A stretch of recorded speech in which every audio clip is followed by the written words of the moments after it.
Discovery en la escuela. En este episodio de Discovery en la escuela, exploraremos el mundo de los microorganismos en Todo sobre las bacterias. Vea cómo estos diminutos terrores son tan dañinos como útiles para la humanidad. Conozca a los científicos que están desarrollando antibióticos para combatir las enfermedades. Luego vea cómo se utilizan las bacterias para hacer algunas de sus comidas favoritas. Y preste atención a las preguntas, actividades y recursos después de cada segmento.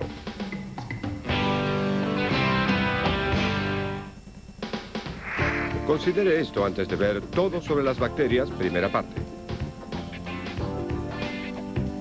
¿Qué sabe acerca de los cambios y adaptaciones de las bacterias a nuevos medioambientes? ¿Cómo se reproducen?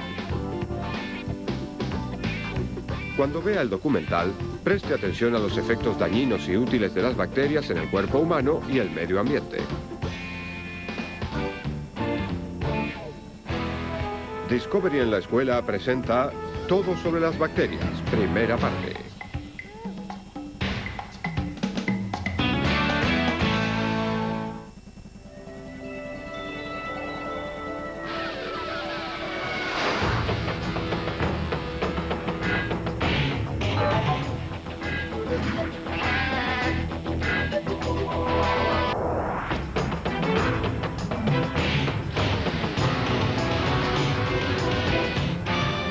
Todo sobre las bacterias.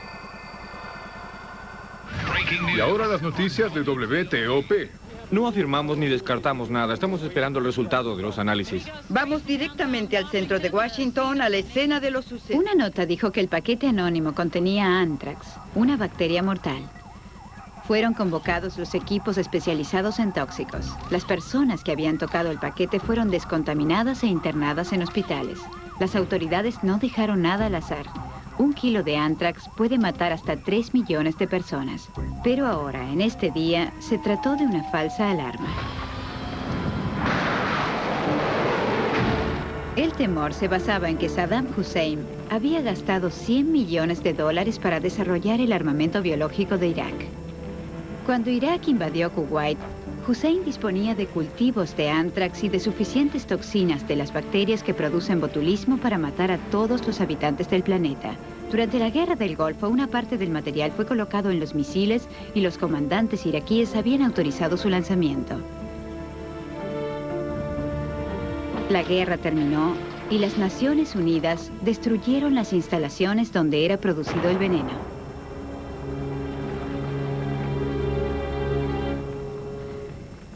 Aunque no haya guerra, existe el riesgo de las enfermedades producidas por bacterias que circulan todos los días entre nosotros, como la pulmonía, salmonelosis o meningitis. Las enfermedades infecciosas han sido la mayor causa de mortandad en la historia de la humanidad. En los Estados Unidos, constituyen actualmente la tercer mayor causa de mortandad.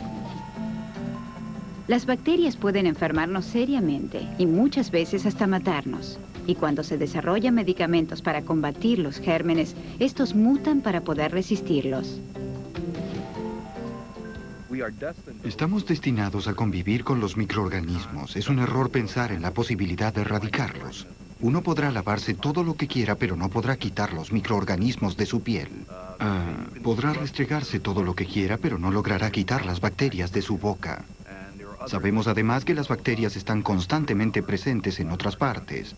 Nuestro intestino es un gran tubo de fermentación que burbujea, tritura y transforma cosas permanentemente. Dependemos totalmente de estas cosas y es imposible deshacernos de ellas. En realidad, menos del 1% de todas las bacterias producen enfermedades. Las demás cumplen un sinnúmero de funciones útiles para la vida cotidiana. Las bacterias están en nuestras comidas favoritas y cuando derramamos algo, las enzimas bacteriales nos ayudan a quitar las manchas. Hasta la nieve artificial depende de bacterias. Las proteínas de bacterias congeladas ayudan a formar copos con niebla húmeda. Las bacterias constituyen la forma de vida más antigua de la Tierra. Ellas sobreviven y hasta prosperan en los ambientes más rigurosos, en los cálidos manantiales de Yellowstone, en pozos de ácido, en grietas en la tierra sin luz ni aire y cerca de pasos oceánicos, donde la temperatura del agua alcanza los 250 grados.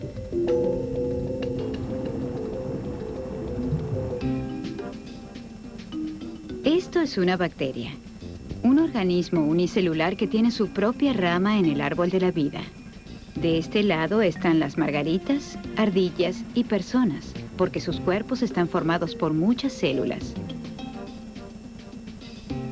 Es el más pequeño de los organismos independientes vivos. 1 millón de ellos caben en la cabeza de un alfiler. Los virus son 100 veces más pequeños, pero deben alojarse en una célula para sobrevivir. Las bacterias se presentan en varias formas y tamaños, y para reproducirse simplemente se dividen. En varias especies, la célula se divide cada 20 minutos. Las bacterias nos han estudiado con más detención y cariño que cualquier otra criatura. Ni su perro podría ofrecerle tanta devoción. Ellas han explorado, comprendido y aprovechado cada rincón y cada grieta para poder entrar al cuerpo. Nacemos libres de bacterias, pero en pocas horas somos colonizados por unas 400 especies de microbios en nuestra piel, intestinos, boca, narices y garganta. Hay más bacterias en nuestras bocas que habitantes en el planeta y más bacterias que células vivas en nuestros cuerpos. Miles de millones nos ayudan a digerir nuestra comida. Esas bacterias, Escherichia coli, convierten nuestro alimento en azúcares y vitaminas procesadas. También nos mantienen sanos ocupando espacios que de otro modo podrían ser ocupados por bacterias causantes de enfermedades. Pero aún las bacterias benignas, como las Escherichia coli, pueden producir daños mortales. Las bacterias son malas o buenas, y a veces son ambas cosas. Recuerden el arsenal biológico de Saddam Hussein. Él cultivó bacterias con el nombre atractivo de Clostridia botulina, que producen botulismo, un envenenamiento de alimentos que conocíamos muy bien antes de que se perfeccionaran los métodos de procesamiento. Al ingerirla, nos enfermamos y morimos. Es uno de los venenos más potentes conocidos. En la misma proporción, causa más muerte que cualquier otro tóxico. 6 millones de veces más letal que el veneno de la serpiente cascabel, es la sustancia más tóxica de la Tierra. La toxina botulinum es un arma tan poderosa que ha sido utilizada para la guerra desde los años 40. ¿Por qué no quema eso aquí? Los científicos sospechaban que la toxina podría tener alguna utilidad. Ed Shantz comenzó a estudiarla mientras trabajaba para el Servicio de Inteligencia del Ejército durante la Segunda Guerra Mundial. Hasta su retiro, él suministró toda la toxina botulinum utilizada en las investigaciones médicas y científicas del país. Eric Johnson trabajó con él durante los últimos 13 años. La purificamos en varias etapas, y yo diría que en esta ampolla hay 50 miligramos de toxina, que tal vez signifiquen 1 millón de dosis letales. Obviamente, debemos manejarla cuidadosamente. ¿Quiere una muestra? Después de todos sus años de investigación, el Dr. Shantz imaginó una aplicación distinta para la toxina.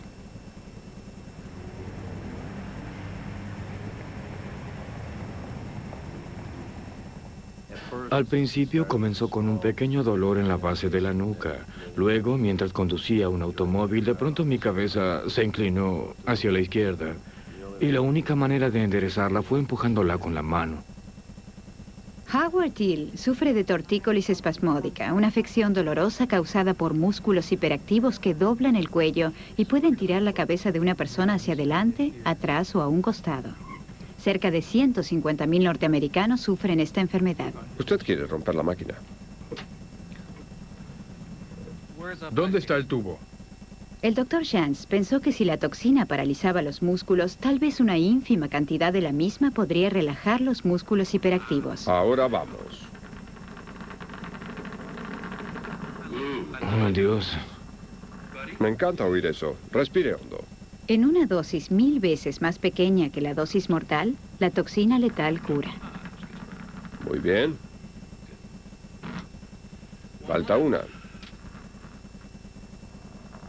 Desde el momento en que recibí mi primera inyección, el dolor desapareció. Fue una sensación realmente increíble, como volver a vivir. Es una ironía tomar un veneno capaz de matar y que de pronto salve tu vida. Es una paradoja, pero es muy bueno. Las Clostridia botulinas son organismos extraños. En condiciones adecuadas se multiplican rápidamente en grandes cantidades. Luego, las células se destruyen a sí mismas y las bacterias mueren, liberando la toxina mortal. Empezar y completar un cultivo de toxinas para uso médico lleva alrededor de 3 semanas.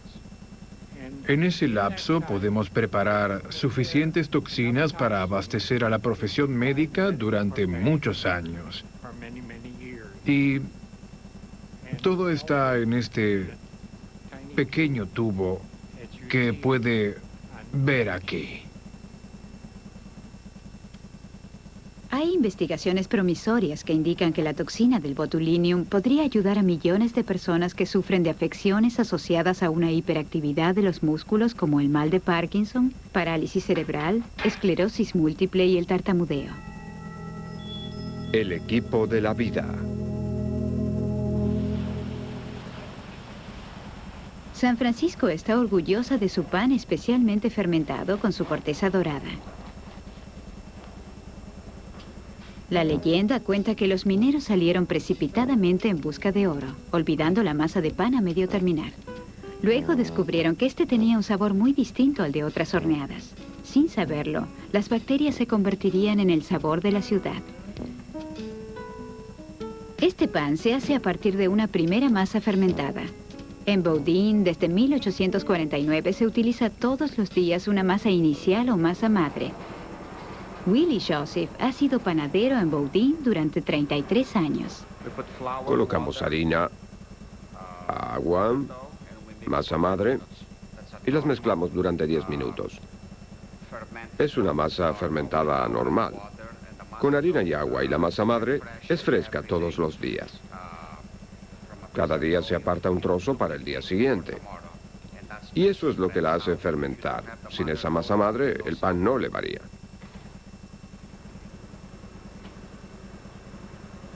Nadie sabía exactamente qué era lo que le daba el sabor al pan fermentado hasta 1970, cuando investigadores del Departamento de Agricultura de los Estados Unidos descubrieron que el secreto de la levadura consistía en la bacteria Lactobacilli. La llamaron, como era de esperar, Lactobacillus San Francisco.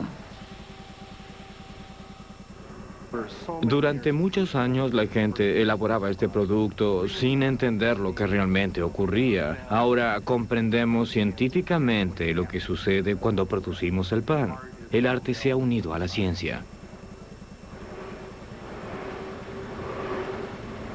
Cuando el horno humea y sale todo ese aroma, ese sabor, a la gente le encanta todo eso.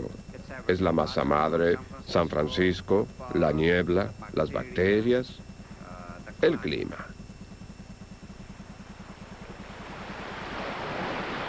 ¿Quiere un vaso de leche y una tajada de queso sobre el pan? Llame a las bacterias.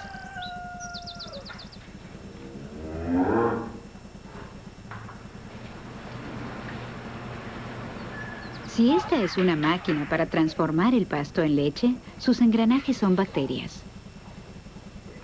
Millones y millones de bacterias trabajan en el primero de los 4 estómagos de una vaca.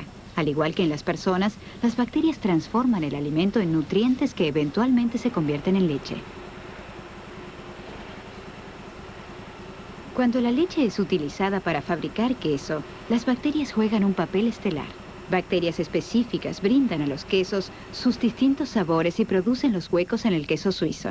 Lo colocamos en un recinto cálido entre 21 y 25 grados, que es el punto en que la bacteria propiona produce gas. Y cuando el gas se acumula, forma los agujeros. Parece muy bueno, un poco sólido ahí. Aquí tiene. ¿Huele? Lindos agujeros. Magnífico. Y también están los bichos malos. Seguramente habrá oído acerca de la gangrena fascitis. Tal vez la conozca mejor como las bacterias devoradoras de carne. El villano es un grupo A, el Streptococcus, la bacteria que produce el dolor agudo de garganta. Esta se encuentra habitualmente en la piel y en la garganta y generalmente no trae problemas. Pero otra afección puede matar con una velocidad aterradora. En 1994, en Inglaterra murieron 11 personas por una bacteria que destruye los tejidos humanos a la velocidad de 2,5 centímetros por hora. Los brotes de esta enfermedad ocuparon los titulares y cultura popular. Por favor, díganos que no es nada. Tiene fascitis gangrenosa. La mordió un caimán. Oh, Dios mío. Un momento, ¿por qué, Dios mío? ¿Fascitis? ¿Es lo que yo creo? ¿Se trata de la bacteria mortal que devora la carne? Sí. Oh, Dios mío. Infecta a 1.500 personas por año. Puede parecer reconfortante que más personas son embestidas por un tren que afectadas por esta bacteria. O quizá no. No es momento para entrar en pánico. Hay una infección de Streptococcus de origen desconocido. 2 pacientes han muerto y el ministro de Salud está en mi oficina. ¿Cuándo es un buen momento para entrar en pánico? Estas son enfermedades agresivas que se producen cuando el Streptococcus entra en la sangre, pulmones o músculos. En 1990 cobraron la vida de Jim Henson, el creador de los Muppets. ¿Quiénes y por qué contraen estas afecciones de las bacterias del grupo A sigue siendo un misterio? Hoy, en el hospital de niños, los médicos declararon que uno de los niños envenenados en la hamburguesería falleció esta mañana debido a complicaciones. Su corazón no pudo soportar la presión sanguínea. Los investigadores ahora saben más sobre la enfermedad causada por la Escherichia coli. En 1993 murieron 4 niños y más de 700 personas se enfermaron en el noroeste del Pacífico luego de comer hamburguesas poco cocidas en una cadena de locales de comida rápida. ¿La causa? Las bacterias que viven en nuestros intestinos. Según las cifras oficiales, solo en la parte oeste de Washington hay más de 100 casos de intoxicación con Escherichia coli relacionados con este caso y podría haber más. Estas bacterias dañinas viven en los intestinos de las vacas y pasan a la carne si las partes de la vaca no son correctamente higienizadas y separadas durante su procesamiento. Sin embargo, al cocinarse adecuadamente, el organismo muere. Solo un pequeño porcentaje de bacterias puede producir enfermedades, pero estos patógenos han causado innumerables desgracias humanas. La tuberculosis ha provocado la muerte de por lo menos 500 millones de vidas. Es el patógeno simple más asesino de todos los tiempos. Hola. Hola, tuberculosis. Oh, hola, profesor. Muy bien, aquí estás. Cuéntanos acerca de ti. Claro, me encanta hablar de mí mismo. Las enfermedades bacteriales tienen una larga y brutal historia. Una de las más devastadoras fue la muerte negra o peste bubónica. En el siglo XIV, esta enfermedad causada por pulgas atravesó Europa y Asia matando a 1/3 de la población. El promedio de los casos mortales de la peste bubónica era del 90%. Sin medicamentos para combatir la bacteria, los doctores no podían hacer nada para curar las enfermedades infecciosas.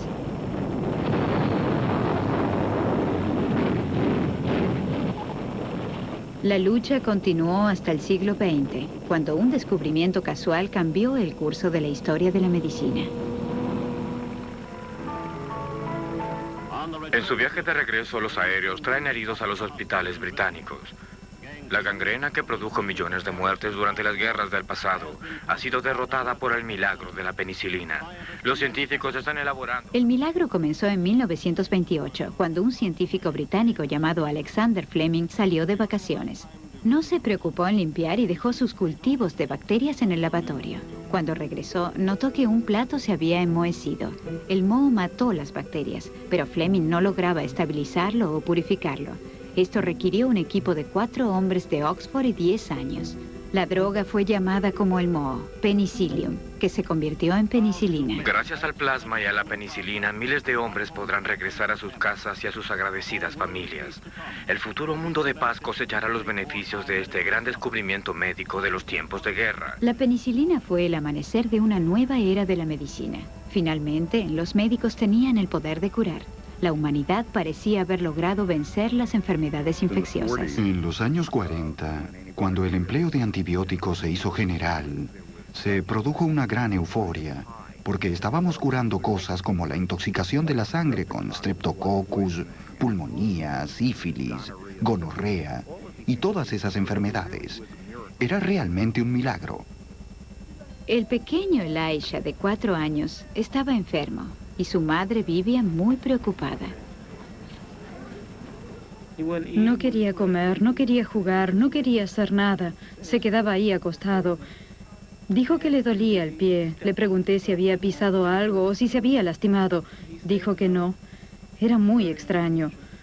Cuando vi que su fiebre no bajaba, me di cuenta de que era algo serio.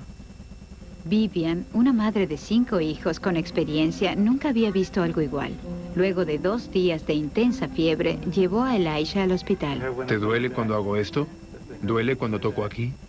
Vivian se enteró que la fiebre y el dolor de Elisha eran causados por una infección bacterial en su pie. La bacteria, llamada Pneumococcus, generalmente produce infecciones en el oído. Pero en el caso de Elisha, entró a su corriente sanguínea y se alojó en el hueso. Los médicos recetaron antibióticos esperando que Elisha mejorara en un par de días. Pero 5 días después, su fiebre no había disminuido. Los antibióticos no estaban funcionando. A fines de los 70, la industria farmacéutica produjo antibióticos activos contra organismos resistentes de 3 o 4 tipos distintos. A principios de los 80, estos productos llegaron al mercado y todos los médicos dijeron, bien, ahora tenemos algo para combatir todos los organismos resistentes. Y el mensaje que la industria farmacéutica recibió de la comunidad médica era que efectivamente no hacían falta nuevos antibióticos. Yo creo que un cierto sector de la comunidad médica no entendía las bacterias, no comprendía cómo estas cambian, se modifican y adaptan. Esta es una forma de adaptación de la bacteria. Una bacteria con un plasmid.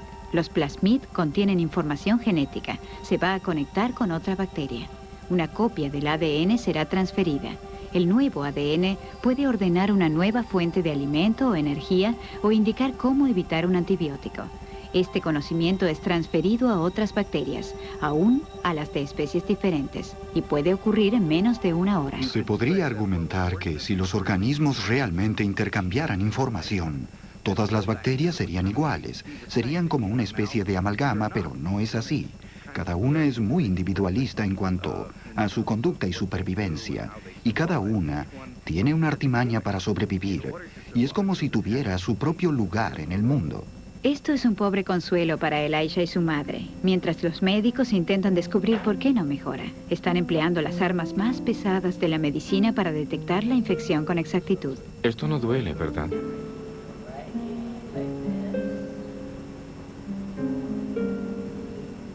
Los médicos recogen bacterias de su pie en la sala de operaciones y luego las cultivan en el laboratorio para averiguar por qué el medicamento no funciona. La aguja estuvo muy cerca de aquí. Correcto. Se podrá ver mejor cuando lo logremos. Parece que estamos en la buena pista. El neumococcus es la principal causa bacterial de la pulmonía, otitis y meningitis. Las afecciones resistentes al neumococcus aumentan en todo el país y las enfermedades toleran cada vez una mayor variedad de antibióticos.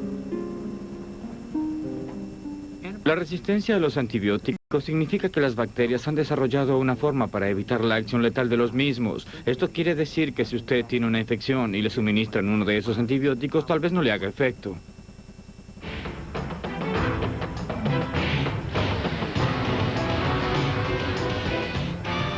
Todo sobre las bacterias. Fin de la primera parte. Ahora que han visto todo sobre las bacterias, primera parte, hablen del tema. Según el documental, la vida en la Tierra depende de las bacterias. Discutan cómo las bacterias han influenciado la historia de la humanidad. ¿Cómo se vio afectada la medicina por el descubrimiento de las bacterias? Ahora ensaya esto. Si pudieras elegir entre $1 millón o $1 que se duplica cada hora durante 20 horas, ¿cuál escogerías? Relaciónalo con la reproducción y el crecimiento promedio de las bacterias. Para aprender más, Discovery en la escuela sugiere células vivas en esta dirección de Internet. Consulta en la biblioteca los distintos materiales que esta tiene para ofrecer.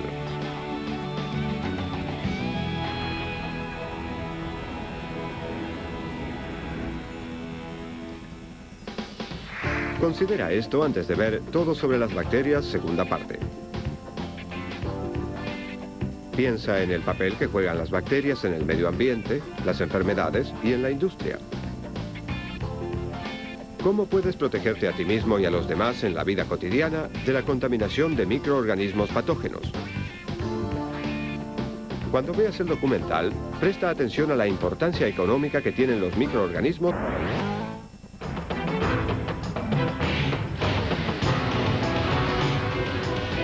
Todo sobre las bacterias. Segunda parte. Gracias. Una manera de estudiar la resistencia a los antibióticos es ir donde su uso es mayor. En Wisconsin, las enfermeras Priscilla Goltz y Shane Stofflet recogen muestras de mucosas de las narices. Esto forma parte de un estudio para el Centro de Control de Enfermedades. El promedio de la resistencia de Pneumococcus en algunos centros ambulatorios supera el 40%. Muy bien, ahora te doy un abrazo de oso y tú le darás un abrazo a Tom, ¿de acuerdo? Y revisaremos tu nariz. Examinaremos tu ¿Ya está? nariz, cariño. Cuenta hasta 3, ¿de acuerdo? 1, 2, 3. ¡Ya listo. está! Muy bien. Te portaste Ahora muy puedes bien, elegir gracias. un juguete. ¿Vamos a elegir un juguete?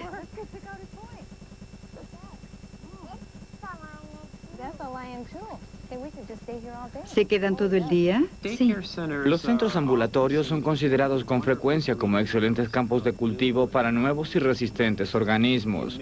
En muchos grandes centros ambulatorios puede haber en cualquier momento hasta un 30 o 40% de niños que toman antibióticos. De manera tal que un buen organismo colonizador tiene una gran oportunidad para colonizar a una gran cantidad de niños en estos centros y de provocarles enfermedades, particularmente si son resistentes a 1, 2 o 3 antibióticos.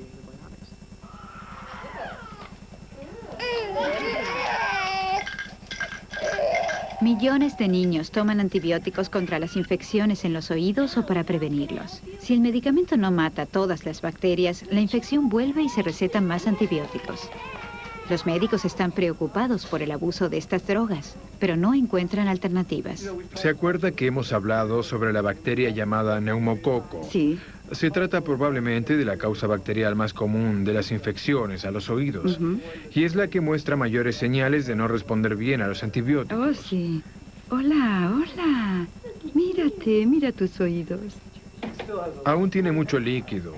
Tomará un tiempo para que el líquido detrás del tímpano salga o se reabsorba. De acuerdo. Viendo el aspecto de sus tímpanos, creo que deberíamos suministrarle un antibiótico De acuerdo. preventivo que deberá tomar durante 4 a 6 semanas, por lo menos. De acuerdo. Cuando se sienten muy incómodos y obviamente molestos, Sí. es difícil dejarlos así. Especialmente para una madre. Y si llegara a provocarle una erupción, Con frecuencia se suelen recetar antibióticos aún en casos en que no son de ayuda alguna. 18 millones de recetas se extienden anualmente para resfríos causados por virus. Creo que la enorme cantidad de antibióticos que se utilizan en el mundo anualmente contribuyen al problema de la resistencia de las bacterias en una comunidad que luego se convierte en un problema en el hospital, después en un problema para los demás centros de salud y todo está relacionado de forma inextricable. Durante los 50, los animales también recibieron antibióticos. Las drogas no solo controlaron las enfermedades, sino que por razones que aún no se entienden, promovieron el crecimiento de los animales. Actualmente, la mitad de los antibióticos utilizados en los Estados Unidos son empleados en la nutrición animal. Este cerdo será alimentado con penicilina y tetraciclina antes de ser enviado al mercado. Aún los vegetarianos reciben sus dosis. Frutas y vegetales también son rociados con antibióticos. No puedo imaginar un microbiólogo que diga que la aplicación difundida de antibióticos no hace más que seleccionar los organismos resistentes a los mismos. Y si esa es la consecuencia y hay razones económicas para ello, tal vez sea lo que el público quiere. Pero entonces también habrá que pagar las consecuencias. Es decir, que estos antibióticos dentro de un tiempo, en un futuro cercano, ya no serán útiles para tratar enfermedades. el laboratorio nos informó acerca de la segunda muestra. demostró una gran resistencia al antibiótico que estaba tomando. No solo es resistente a ese antibiótico, en realidad también se resiste a otros dos que podrían emplearse. Afortunadamente nos queda uno. Es un antibiótico llamado vancomicina. ¿Ya está preparado? La vancomicina es considerada el último recurso en antibióticos. Es muy potente, costosa y puede resultar tóxica. Elijah deberá recibir este medicamento en forma intravenosa durante 5 semanas, incluso luego de volver a su casa. Un cambio drástico desde las infecciones de neumococcus del pasado, cuando bastaba con una cucharadita de medicina rosada 2 veces al día. Hay una honda preocupación acerca de la disponibilidad de antibióticos para tratar algunos organismos resistentes. Para algunos de los problemas más serios en este momento, en realidad existe un solo antibiótico. Se teme, por lo tanto, que se llegue a generar también una resistencia a ese antibiótico especial, lo cual significaría un gran problema. La primer causa de las infecciones hospitalarias es el Staphylococcus aureus. Durante los últimos años, el aumento en el número de afecciones que se resisten al mismo ha encendido la alarma. Entre las afecciones hospitalarias del Staphylococcus aureus, muchas son resistentes a todo excepto a la vancomicina, pero si estas afecciones comenzaran a resistirse también a esta, podríamos tener que enfrentarnos a enfermedades causadas por un organismo resistente común. Las salas de nuestros hospitales de los 90 podrían llegar a parecerse a las de los años 30, cuando aún no existían los antibióticos. Entonces, había personas muriéndose de tifus, tuberculosis, difteria o pulmonía, y no teníamos mucho para ofrecerles como terapia. En Colorado, el sol brilla casi todos los días del año. Acaba de ocurrir. Un paciente en un hospital de Tokio desarrolló una infección de Staphylococcus resistente a la vancomicina. Si la afección llegara a los Estados Unidos, como ha sucedido en el pasado, los médicos tendrán pocas opciones. Uno de los factores que ha causado un incremento global de la resistencia de las bacterias es la gran movilidad de las poblaciones. Están los viajes internacionales, por medio de los cuales se puede transportar un organismo resistente de un continente a otro en menos de un día, literalmente. Esto es, por lo tanto, un gran problema en todo el mundo. Algunas enfermedades resistentes son intratables y potencialmente mortales. En 1994, una mujer coreana voló de Baltimore a Chicago y a Honolulu. Sin saberlo, era un caso de tuberculosis activa multiresistente a las drogas. Luego de un mes, cuando la mujer murió de esa enfermedad, los pasajeros que habían viajado con ella fueron examinados. 15 resultaron positivos en tuberculosis. Estas personas podrán o no desarrollar una tuberculosis activa. Lo que aprendimos durante los últimos 50 años de la era de los antibióticos es que esta carrera continuará.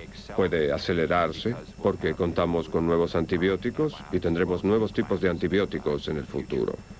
Pero creo que sería ingenuo pensar que este proceso se detendrá porque contemos con una nueva clase de antibióticos efectivos contra microorganismos normalmente resistentes. Yo no creo que esto ocurra. Con la vancomicina debemos preocuparnos acerca de la toxicidad renal y los oídos. Ese es el verdadero problema con los organismos que ofrecen resistencia. Aún tenemos un largo trecho por delante. Podrá irse a casa tomando los antibióticos intravenosos. Tenemos muy pocas opciones para ofrecerle. Ni siquiera pasaste a saludarme, ¿verdad? Elijah está listo para irse a su casa. Una enfermera lo visitará todos los días para suministrarle su intravenosa. Será monitoreado cuidadosamente para ver si el antibiótico está dañando sus riñones. 6 semanas después, la infección de Elijah finalmente ha desaparecido. Esta parte de Dakota del Sur y la ciudad de Leeds son territorios mineros. La gente de toda la zona de Black Hills ha trabajado para la Homestake Mining Company, la mina de oro de mayor actividad continuada del mundo. Esta es una ciudad con una sola empresa. Sin la Homestake, Leeds no existiría. Muchos pertenecen a la tercera y cuarta generación de mineros. En esta mina trabajaron sus abuelos y también sus padres. Esto es como una gran familia.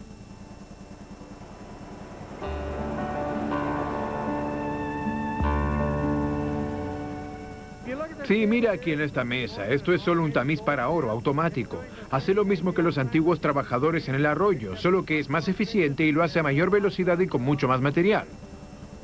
Observe esa pequeña veta dorada que baja por la mesa. Eso es el oro. Pero esa veta es solo la mitad del oro de esta roca. Para extraer el resto, la piedra es puesta en enormes tanques de cianuro. El cianuro disuelve el oro como el agua al azúcar. Produce una solución pura del mismo.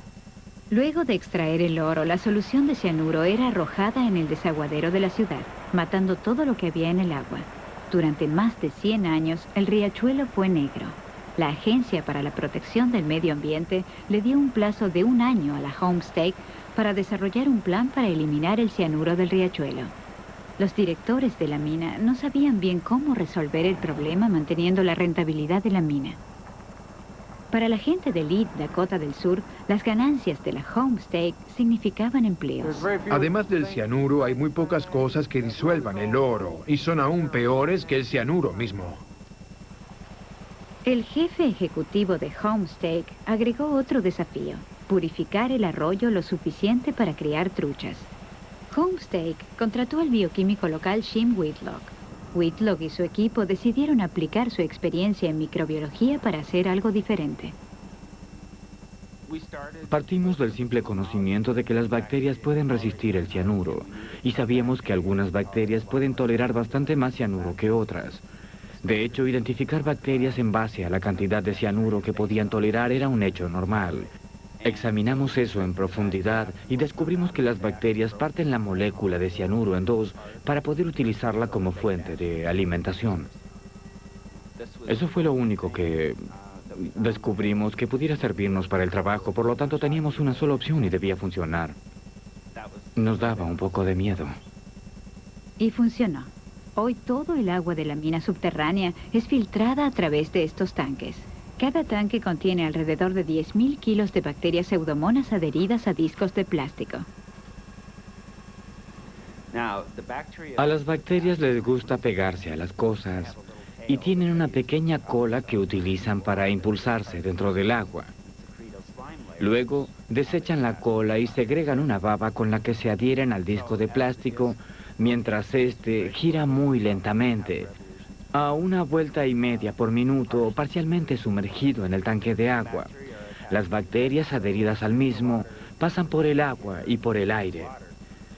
Cuando pasan por el aire, satisfacen sus requerimientos de oxígeno, y cuando están en el agua, recogen el cianuro y absorben los metales.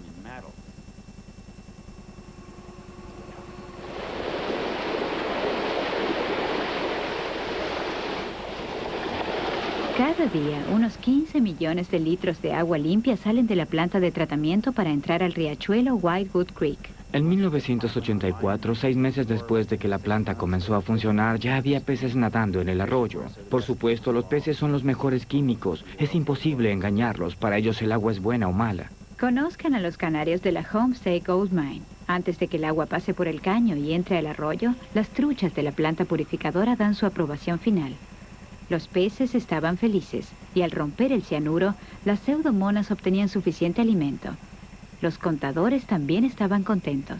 Mientras buscábamos un procesamiento químico que posiblemente nos habría costado entre 3 o 4 millones de dólares al año en productos químicos y trabajo, terminamos adoptando un proceso biológico que solo nos cuesta cerca de $500,000 al año. Actualmente, la roca mineral que se extrae de la tierra provee empleos para 1,000 habitantes e innumerables millones de bacterias. El resultado es una producción de 1,000 barras de oro por año.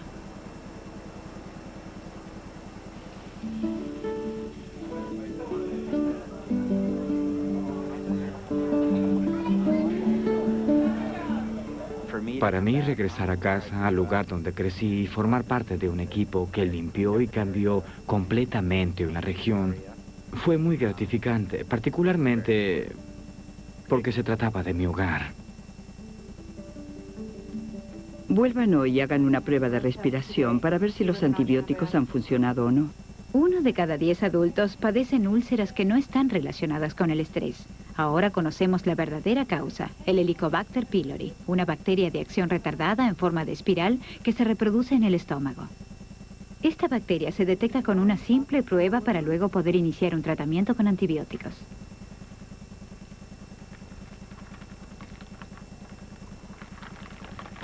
Muy bien. Tenemos la primera muestra. Es un descubrimiento increíble. Avanzamos mucho en lo que se refiere a las úlceras, porque durante mucho tiempo se pensaba que había que eliminar los ácidos. Con cirugía se quitaba el ácido y una parte del estómago, de manera tal que la secreción de ácidos disminuía y se quitaba también la zona donde originalmente se forma la úlcera. Pero ahora sabemos que se trata de una enfermedad bacterial y todo lo que hay que hacer es tomar antibióticos durante 7 o 10 días. Es genial. Si se comprueba que una enfermedad producida por bacterias que se creía incurable deja de serlo, o de requerir un tratamiento severo e intolerable para muchos pacientes, poder sacarla de esa lista para ponerla en la nómina de enfermedades que pueden ser curadas con antibióticos es un gran avance. Este es el Instituto para Investigaciones Genómicas. Aquí se obtiene un registro genético de las bacterias, de su ADN, que es dividido en fragmentos que una supercomputadora vuelve a unir. Si el ADN completo es el libro que describe una bacteria, los genes son las páginas. Las computadoras colocan las páginas en el orden correcto. Una vez completadas las fotografías genéticas de los microorganismos, se estudian las funciones de los genes. Cuando los investigadores descubren los genes responsables del crecimiento de las enfermedades, podrán ser manipulados para distintos propósitos. Y esto nos ofrece la perspectiva de un tema mucho más amplio. Nos gusta creer que somos muy evolucionados y que por lo tanto nuestros cromosomas también son muy evolucionados y que las bacterias son primitivas, pero en cambio es lo contrario. Los cromosomas de las bacterias son muy evolucionados. Si se piensa que estos organismos se duplican cada 20 minutos o cada hora y que han hecho esto durante miles de millones de años, sin duda son muy eficientes en lo que hacen. En su alfabeto no hay ninguna letra que sobre. Se trata en esencia de genes que en su totalidad sirven a un propósito práctico. Comprender los genes de los microorganismos también abre miles de posibilidades de nuevas metas para antibióticos, vacunas y aplicaciones industriales. Es asombrosa la diversidad que existe allí. Nosotros conocemos solo el 1% de todo eso y la actitud más inteligente a adoptar en la investigación es tratar de encontrar otras formas para cultivar miles y miles de nuevos microorganismos, descubrir su código genético y ver qué tenemos ahí. Esto será una gran revolución. El Parque Nacional Yellowstone es uno de los lugares más ricos de la Tierra en lo que respecta a la vida microbiana. Las bacterias prosperan en los manantiales bajo condiciones rigurosas. Los turistas observan la espectacular escenografía. Los investigadores llegaron a entender cómo puede resistir la vida.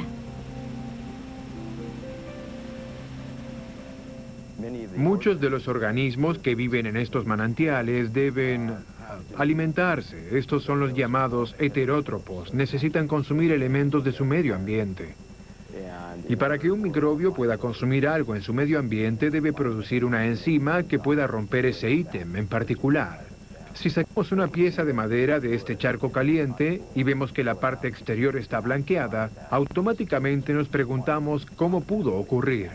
Pero cuando observamos los microbios asociados a esa madera, los estudios demuestran que estos microbios poseen esa capacidad porque hemos clonado los genes de esos organismos que codifican estas enzimas particulares. Y descubrimos que efectivamente están adaptadas para romper estas fibras de madera bajo estas condiciones extremas. Al clonar los genes que producen enzimas blanqueadoras, es posible producirlas en gran cantidad.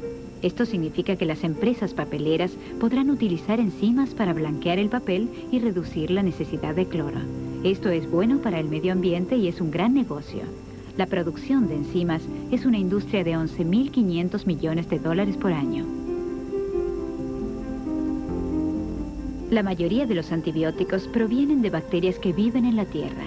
Mientras continúan buscando nuevos antibióticos, los científicos se están dando cuenta de lo poco que sabemos acerca de la vida de los microbios debajo de nuestros pies. Para los microbiólogos, la Tierra es la fuente más rica que existe para la nueva biología, porque hay mucho más por estudiar de lo que ya hemos descubierto. En una cucharadita de tierra hay por lo menos 1000 millones de bacterias que podemos cultivar, pero existen muchas más bacterias, muchísimas, tal vez 100 veces más, que no pueden crecer en nuestro medio de cultivo. De hecho, es probable que solo hayamos estudiado una ínfima parte de los organismos que viven en la tierra, al basarnos en su capacidad para crecer en nuestros platos Petri. Pero si las bacterias no crecen en el laboratorio, ¿cómo puede descubrir lo que son capaces de hacer? ¿Cómo los examina? Empiece con la tierra. Una de las cosas que hemos hecho es extraer los genes de las bacterias directamente, sin cultivarlos antes, sacando su ADN de la tierra para encadenar luego sus piezas y describir los organismos que viven en esa tierra. De ese modo, descubrimos que la mayoría de los organismos de la tierra aún no han sido descritos.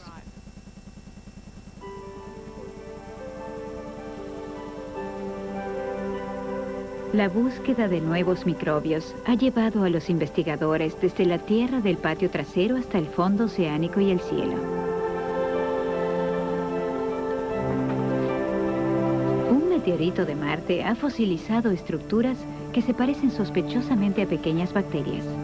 Los científicos están llegando a la conclusión de que la vida en el universo podría ser mucho más común de lo que se supone. Donde hay agua en estado líquido, existe la posibilidad de vida. Sabemos que aquí en la Tierra es uno de los requerimientos esenciales. Y efectivamente, en cualquier lugar de la Tierra donde hay agua líquida, hay vida. La idea de que en planetas como Marte pueda haber formas hidrotermales que licúen el agua debajo de los hielos flotantes es muy emocionante. Los expertos dicen que estamos en el comienzo de la era dorada de la microbiología. Industria, medicina, la definición misma de la vida. Todo está cambiando por causa de unas criaturas unicelulares que ni usted ni yo alcanzamos a ver. Todos los microbiólogos deberían observar, por lo menos algunas veces al año, el agua de un estanque. Porque en estas épocas de técnicas ADN y alta tecnología, es muy bonito mirar por un microscopio cada tanto y observar la vida, esa diversidad de la vida. No se la puede colocar simplemente en un tubo al vacío y verla como una serie de A, T, G y C en un cromosoma. Eso no es la vida en sí misma. Por eso, habría que observar el agua estancada. Todos deberían hacerlo, y en ese instante comprenderían mucho más acerca del sentido de la vida que a través de cualquier otra experiencia que puedan tener.